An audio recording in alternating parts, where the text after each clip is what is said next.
أفلا يتدبرون القرآن. Bismillahirrahmanirrahim. Assalamualaikum warahmatullahi wabarakatuh. A'udzu billahi minasyaitonir rajim. Bismillahirrahmanirrahim. Asyhadu an la ilaha illallah wa asyhadu anna Muhammadar Rasulullah.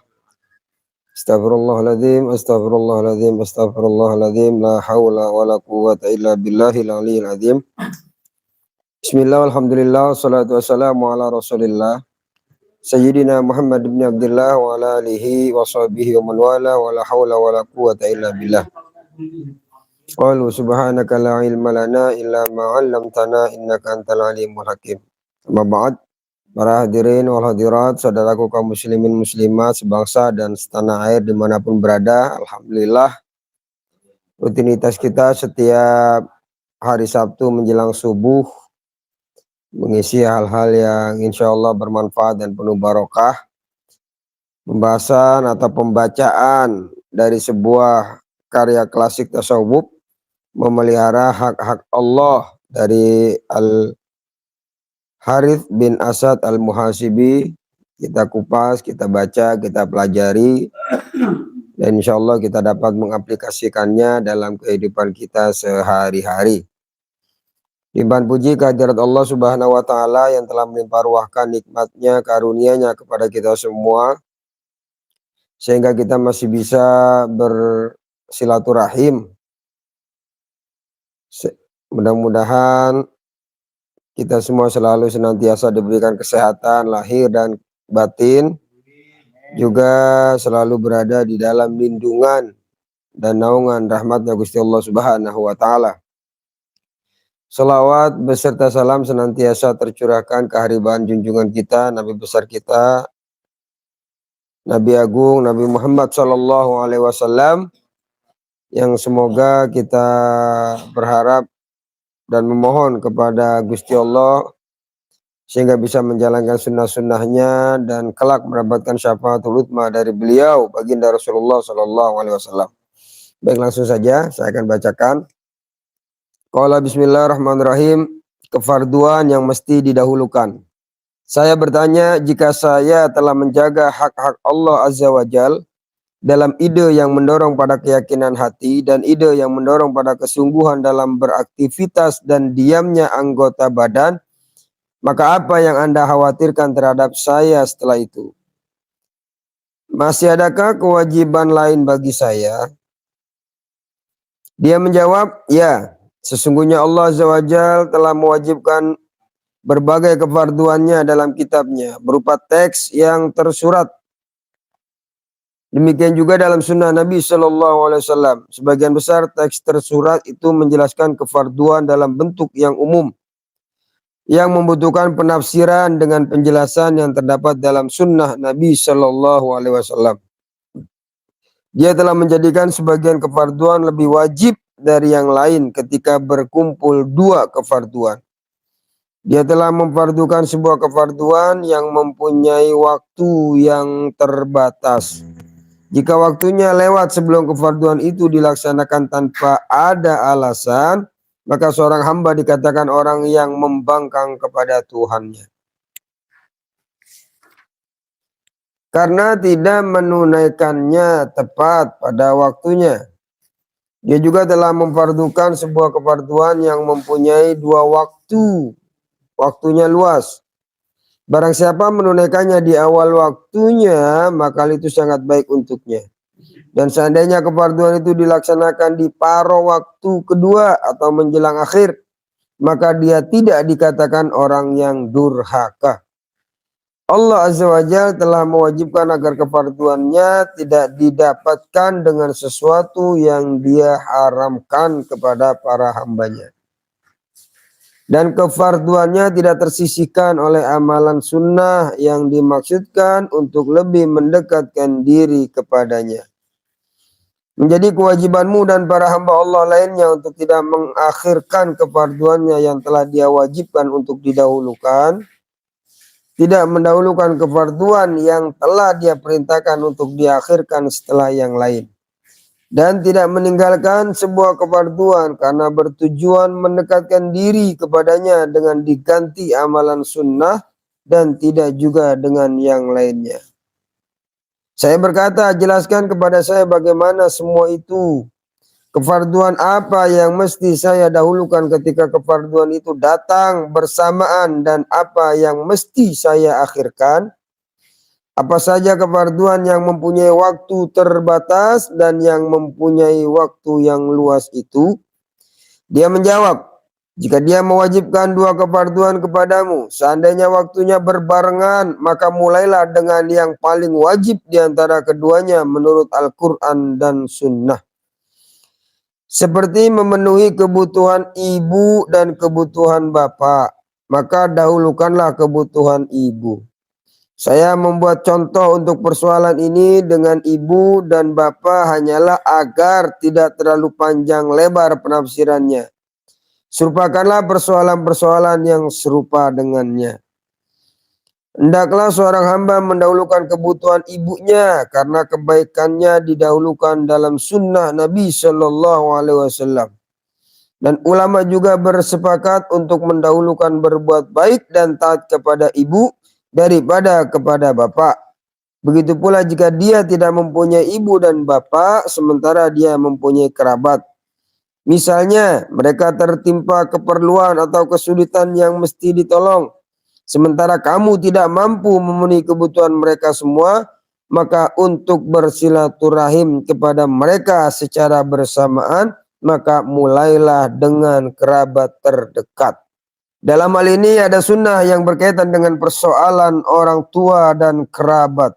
Ketika Nabi Shallallahu Alaihi Wasallam ditanya tentangnya, seorang bertanya kepada beliau, wahai Rasulullah, siapakah orang yang paling berhak saya berbuat baik kepadanya? Beliau menjawab, ibumu. Kemudian dia bertanya, lalu siapa? Beliau menjawab, ibumu. Dia bertanya, lalu siapa? Beliau menjawab, ayahmu. Dia bertanya lagi, lalu siapa? Beliau menjawab, kerabat terdekatmu, dan seterusnya. Demikian juga dengan semua kerabat mahram didahulukan sebelum yang bukan mahram. Jika mereka sama dalam tingkat kekerabatannya, maka dahulukanlah dengan yang paling membutuhkan di antara mereka. Kecuali jika kamu mampu untuk memenuhi secara bersamaan, maka saat itu berbuat baiklah dan bersilaturahimlah kepada mereka semua. Sama halnya ketika dia mempunyai nazar bahwa seandainya dia datang dari perjalanannya dengan selamat atau sembuh dari sakit, dia akan memulai hari pertamanya dengan berpuasa selama 1 tahun. Ketika dia sembuh dari sakitnya atau dia datang dari perjalanannya, ternyata hari pertamanya adalah hari di bulan Ramadan, maka dia wajib mendahulukan puasa Ramadan dan mengakhirkan puasa nazar. Demikian halnya ketika hari kedatangannya atau kesembuhannya dari sakit berbarengan dengan hari raya, maka dia tidak boleh berpuasa karena mengikuti sunnah dalam tidak berpuasa lebih utama untuknya. Contoh yang lain adalah seandainya seorang hamba mempunyai bekal untuk naik haji, tapi dia tidak mempunyai kelebihan harta untuk dia berikan sebagai belanja sehari-hari kepada kedua orang tuanya, salah satunya atau istri dan anaknya yang ditinggalkannya. Sementara mereka tidak membiayai kebutuhannya sendiri, maka hendaknya dia mendahulukan menafkahi mereka daripada melaksanakan kewajiban haji. Itulah yang diwajibkan oleh sunnah dan kesepakatan para ulama untuknya.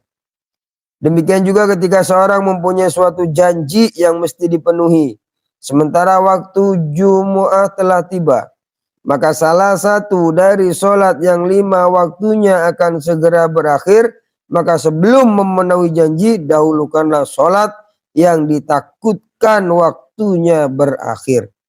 Seandainya dia tidak menepati janji itu sesuai dengan waktunya, maka dia tidak dikatakan orang yang ingkar janji, karena dia telah mendahulukan sesuatu yang lebih wajib darinya. Sebab kaum muslim telah bersepakat bahwa mereka hanya akan sepakat untuk tidak meninggalkan sholat yang difardukan. Walaupun mereka tidak mengatakannya dengan lisan mereka, tetapi itulah ikatan hati mereka. Atau umpamanya waktu sholat Jum'ah atau sholat yang 5 lainnya telah mendekati akhir, sementara kedua orang tuanya membutuhkan sesuatu yang dengan meninggalkannya tidak mendapatkan murka dari mereka berdua, tetapi kebutuhan itu merupakan bantuan bagi mereka berdua dan mereka akan marah bila meninggalkan sholat dan mengakhirkannya, maka dahulukanlah sholat Jumat dan sholat yang difardukan. Sebab dia tahu bisa melaksanakan perintah kedua orang tuanya sholat Jumat akan terlewatkan, atau bila terlaksanakan perintah kedua orang tuanya, matahari akan segera terbit sehingga sholat subuh terlewatkan, atau matahari akan segera terbenam sehingga asar ketinggalan. Seperti itulah semua kefarduan. Dia tidak boleh menyia-nyiakannya karena ketaatan atau berbuat baik kepada mereka berdua, kecuali bila dia takut akan kemurkaan mereka berdua. Maka dalam keadaan seperti itu terdapat beberapa pendapat. Tidakkah kamu tahu bahwa Nabi SAW pernah bersabda, tidak boleh taat kepada makhluk dalam bermaksiat kepada Sang Pencipta. Sama halnya ketika dia difardukan untuk melaksanakan haji dan dia telah mempunyai bekalnya, sementara dia mempunyai utang yang telah jatuh tempo dan orang yang mengutangkannya sudah meminta haknya, maka bayarlah terlebih dahulu utang itu. Seandainya dia masih mempunyai barang atau harta simpanan lainnya, dia bisa menjualnya dan kemudian berangkat haji. Begitu pula ketika dia mempunyai utang yang telah jatuh tempo dan orang yang mengutangkannya sudah meminta haknya, sementara dia pun khawatir kedua orang tuanya dan kekurangannya keluarganya kelaparan, maka dahulukanlah membayar utang. Sedangkan untuk biaya keluarganya hendaklah dia bertawakal kepada Allah Azza wa Jalla dengan sebaik-baiknya. Perbuatan tersebut tidak termasuk menelantarkan mereka, tetapi mementingkan kewajiban yang lebih wajib atas kewajiban lain, karena Allah Azza wa Jalla telah memerintahkan untuk menunaikan hak kepada ahlinya. Dan Nabi SAW pernah bersabda, orang yang mampu membayar utang tetapi dia sengaja mengulur-ulurkan waktunya, dia adalah orang yang zalim. Seandainya kedua orang tuanya melarangnya untuk membayar utang, sementara yang mengutanginya sudah datang untuk menagih karena telah jatuh temponya, maka dia tidak perlu menurutinya. Jika dia tetap menahannya, maka dia telah berbuat zalim, sebagaimana telah dinyatakan dalam hadis di atas. Seandainya dalam persoalan ini atau serupa dia mendahulukan bukan yang telah difardukan ini, maka dia telah melenceng dan telah menyia-nyiakan hak, karena dia mendahulukan yang diakhirkan oleh Allah dan mengakhirkan apa yang didahulukannya. Tidak dibenarkan mendekatkan diri kepada Allah dengan jalan menyalahi apa yang telah diperintahkannya. Demikian halnya jika dia telah wajib melakukan suatu kefarduan yang telah tiba waktunya, maka dahulukanlah kefarduan itu atas kefarduan lain yang belum tiba saatnya. Misalnya, seorang laki-laki yang hendak melaksanakan ibadah haji dalam waktu yang agak luang.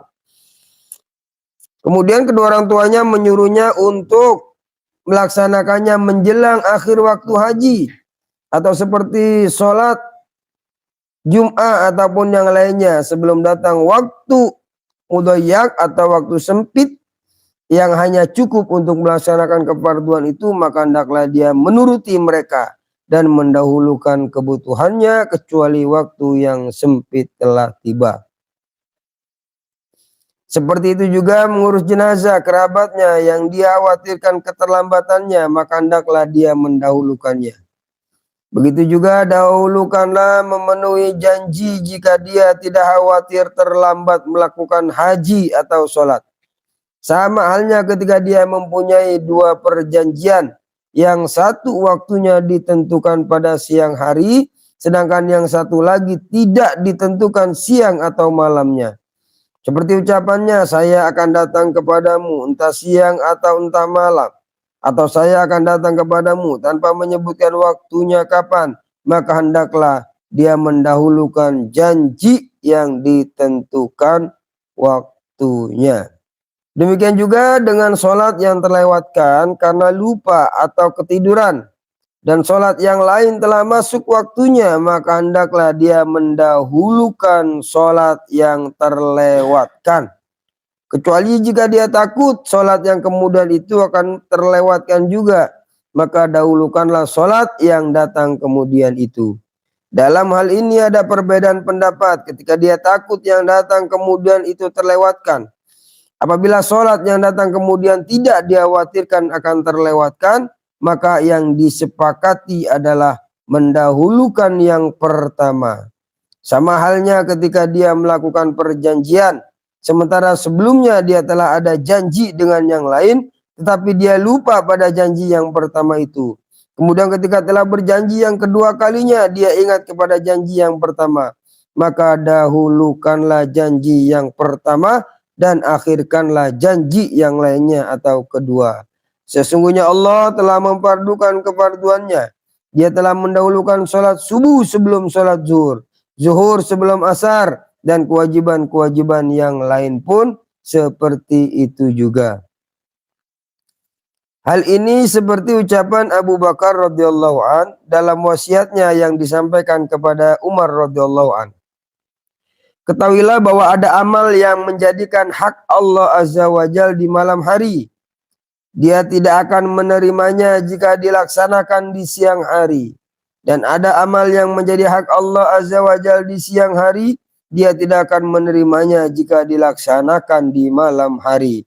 Abu Bakar mewasiatkan kepada Umar untuk mendahulukan kefarduan yang didahulukan oleh Allah Subhanahu wa taala dan mengakhirkan apa yang diakhirkannya. Itulah seperti yang telah saya tuturkan kepadamu.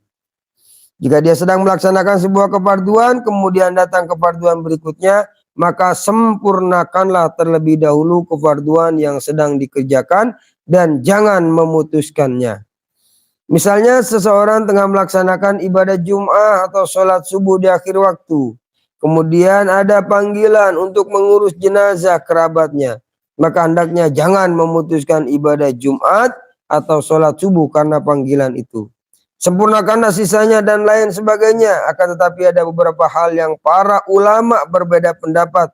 Sama halnya ketika tengah melaksanakan kefarduan ibadah haji. Yang telah dimulai dengan melakukan ihram. Kemudian orang tuanya menulis surat kepadanya untuk melaksanakan sesuatu urusan. Maka sempurnakanlah ibadah haji dan jangan membatalkannya. Ya, itulah sedikit pembahasan dari buku tasawuf klasik dari Al-Imam Al-Muhasibi yang menjelaskan tentang adanya kefarduan-kefarduan yang telah difardukan oleh Gusti Allah Subhanahu wa taala, yang memang ada yang harus kita dahulukan dan mana yang harus kita akhirkan. Jangan sampai kita fokus kepada perkara-perkara sunnah tetapi meninggalkan daripada perkara-perkara yang fardu, perkara-perkara yang wajib. Seperti halnya banyak orang yang sedang semangat, sedang giat menjalankan sunnah. Dari pakaian, dari amalia sehari-harinya, banyak sekali hal-hal sunnah yang sedang dia upayakan. Itu bagus, itu mulia, tapi jangan sampai sesuatu yang justru juga penting itu mereka tinggalkan. Apa itu? Yaitu senantiasa menjaga hatinya untuk senantiasa mengharap rahmatnya Gusti Allah Subhanahu wa taala, mengharap ampunan Gusti Allah Subhanahu wa taala, dan menjaga hati tidak lebih mulia daripada yang lainnya. Karena kecenderungan seorang hamba, kecenderungan kita biasanya ketika kita lagi semangat-semangat menjalankan ibadah, sedang semangat-semangat menjalankan taat, itu hati terkadang sangat mudah untuk condong kepada hal-hal yang berbau ujub dan takabur, berbau bangga diri dan sombong terhadap amal. Lah inilah sesuatu yang tidak bisa kita tinggalkan, tidak bisa kita kesampingkan, tetapi ini menjadi suatu jalan atau suatu cara agar amal ibadah yang kita kerjakan itu sampai dan diterima oleh Gusti Allah Subhanahu wa Ta'ala. Gitu. Ya, jadi kesimpulannya, pintar-pintarlah kita memilih satu kefarduan dan kefarduan yang lainnya. Misal, seperti misalnya kita ketiduran dari jam 11 karena kerja, jam 11 pulang, setengah 12 belum masuk waktu zuhur kita ketiduran. Bangun-bangun jam 4. Ya, jam 4 baru bangun, terlewatlah sholat zuhur. Apa yang harus kita dahulukan? Apakah sholat zuhur dulu atau sholat asar dulu? Nah, karena jam 4 ini masih lama waktu sholat asarnya, masih ada sekitar 2 jam, maka yang harus kita dahulukan adalah sholat zuhur, karena zuhur lebih dahulu daripada asar. Kita sholat kodok zuhur dulu, baru dilanjutkan dengan sholat ada asar. Tetapi jika kita tidur dari setengah 12, misalnya bangun-bangun jam 6, misalnya maghrib jam 6 pas, kita bangun jam 6 kurang 5 menit. Sedangkan zuhur belum kita kerjakan, asar waktunya sudah mepet. Lah ini yang harus kita pilih adalah mendahulukan melaksanakan sholat asar. Kenapa? Karena dikhawatirkan kalau kita mendahulukan sholat zuhur, asar pun akan terlewatkan. Jadi dahulukan sholat asar ketika waktunya sudah mepet dan kemungkinan tidak bisa melaksanakan sholat asar pada waktunya. Kurang lebih kesimpulannya seperti itu.